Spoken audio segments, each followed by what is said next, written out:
I am Slick Nick, your personal keto bro. And no, I am not a doctor, a dietitian, a nutritionist, a personal trainer.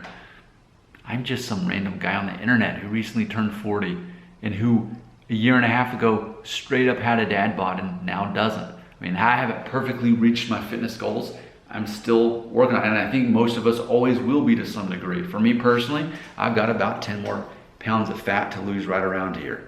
Once I crack the 140s, I'll probably be there. Right now I'm at 159. My goal is probably gonna be closer to 148 to get me closer to that 18%, maybe 17% body fat that I'm looking to be at. But I've definitely lost a lot of fat, and I've definitely, I mean, even now, it's like, even as I look at this video, like, I don't go around flexing in front of the mirror, but to see that I actually have tone, that I can actually see muscles that were never there before, like that's new, and I'm seeing that happen.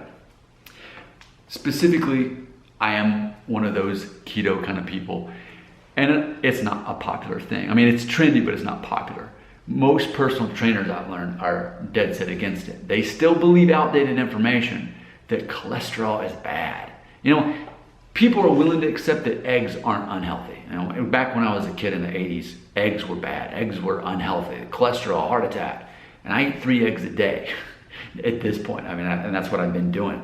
I've been eating 3 eggs a day for basically at least a solid year. But if you look at the nutritional label, 1 egg is going to be the majority of your cholesterol for the day. Well, so people are becoming more open-minded. Okay, well, maybe eggs are good. Well, they still have cholesterol. And people like to divide up, well, this cholesterol is bad and this isn't. So, but what about coconuts? Like, if we're going by the same concept, we can say, oh, well, you're getting, you know, most of your cholesterol for the day, no matter what kind, if you have a serving of coconut oil. You know, what about that? And I have that every day, in addition to olive oil, in addition to avocado, in addition to eggs, in addition to bacon. I'm having all of this in the same day. So I'm consuming a lot more cholesterol every day than is suggested. So why am I not worried about that? Well, what I believe, and if you've got Amazon Prime, you can check out, there's a documentary called Fat, and there's another one called Fat Fiction, and they explain that we, for generations, for decades, have been living off of outdated, bogus studies that led people to believe that cholesterol is bad and it causes the heart attack. What they're doing actually is they're conflating an issue. Who actually is more likely to have a heart attack and to get cancer? And is it who? Someone who has high cholesterol? We're looking at the wrong thing. The person who's more likely to have a heart attack, disease, cancer, etc. Who's most likely? The person who has ultimately more body fat. People who have a stomach that's going to come out like this, who are carrying that extra body fat, who are overweight and obese. Those people are typically more likely. So you can have a person like me, and you can have a guy the same size as me with an extra 50 pounds on him. The other guy, even if his cholesterol is lower in theory, he's still more at risk for all those things because he's got the extra body fat, which is why I'm so, you could use the word obsessed with even getting rid of this final 10 pounds of fat that I see here. I mean, I'm very serious about getting rid of that because I just don't want to have excess fat. If excess body fat is a thing, then that's the thing I want to get rid of. But people will conflate eating fat versus fat in your body as if it's the same thing. I eat tons of fat. Like, just to be clear, let's talk about how much fat I eat on the average day. And I'm very calculated. I very much go by schedule every day. This is what 92% of my days look like. If you were to look at 100 different days, 92 of them look like this. I start out with a spoon of MCT oil. Well, there's pure cholesterol. Then 4 hours later, another spoon of that cholesterol in my butter, well, in my coffee with pure butter. So there's more cholesterol. And then when I finally break my fast around 2 o'clock, I have some kimchi, but then I immediately have 3 eggs. I typically have about 4 strips of bacon. And then I'll have 2 ounces of mixed nuts, but there's cholesterol and fat and all of that stuff. I'm basically just eating fat when I finally do eat. It's just all fat. And then finally at the end of the day, I'll have a huge salad. I'll have some sauerkraut. I have a salad with 4 cups of spinach, dark leaves, and then I put in there another serving of nuts or seeds, and I put in 2 tablespoons of guacamole, which ultimately avocado. And then I'll typically have a serving of meat, whether it's chicken sausage or whether it's salmon.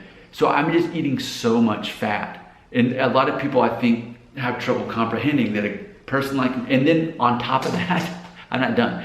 I'll typically have a whole cup of cottage cheese, full fat cottage cheese, and another cup that would be just pure Greek yogurt, pure fat, 10% fat in that, 4% of the cottage cheese, full fat.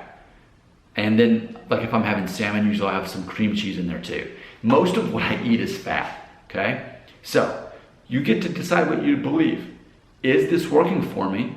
I mean, a person who eats this much fat, and this is where I'm at right now, with just 10 pounds of fat left to lose.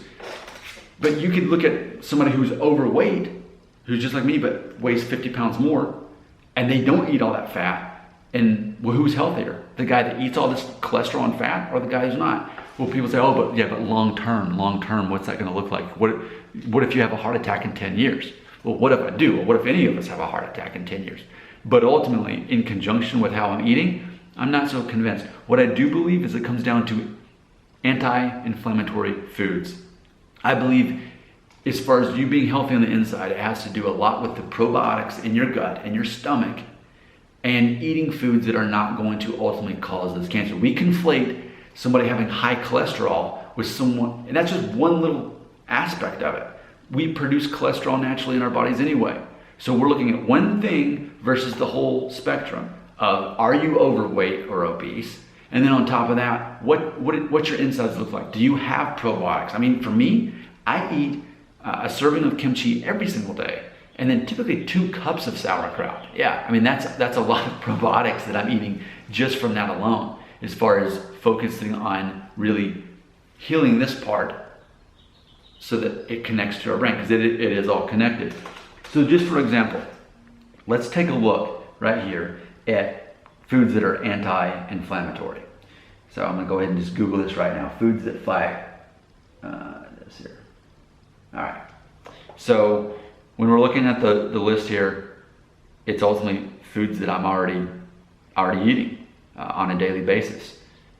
So we're talking about salmon. We're talking about spinach, olive oil, which I do cook with olive oil. That's typically what I cook my salmon in. Green leafy vegetables, nuts, including almonds and walnuts. I eat those every day. And then berries, strawberries, cherries, blueberries. I eat those in my yogurt. So, you know, when you just Google what are foods that are anti-inflammatory, I'm doing those things. And then if you Google inflammatory foods, you're gonna find the things that I refuse to eat. These are gonna basically be anything in the spectrum of processed foods, including vegetable oil. So like vegan butter, because I was a vegan for years, vegan butter, it's actually just garbage. It's made from seeds or from fruits or whatever, plant-based, but it's not natural to the human body. It takes so much processing to get that oil.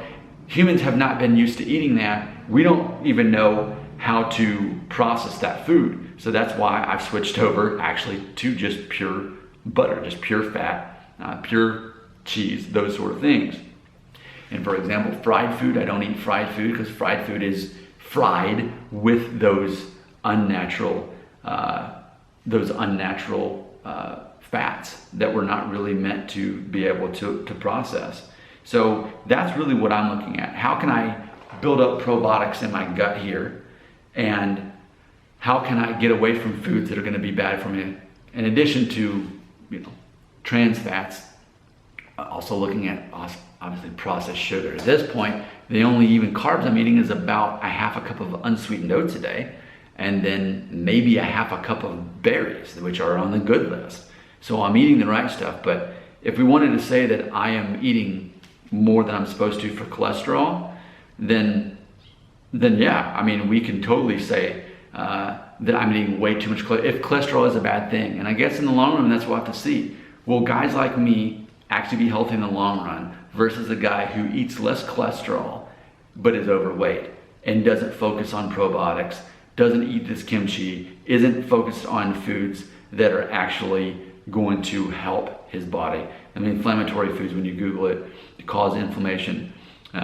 Sugar, saturated fats is on there. But trans fats is on there too. But see, saturated fats, what we have to look out for is this process. Like when I eat bacon or sausage, I am eating it without the nitrates. And that's another thing that people conflate, is the difference. Also on here, refined carbohydrates, MSG, processed foods. So I feel very strongly that there's definitely a difference, and people are conflating cholesterol versus what are foods that cause inflammation.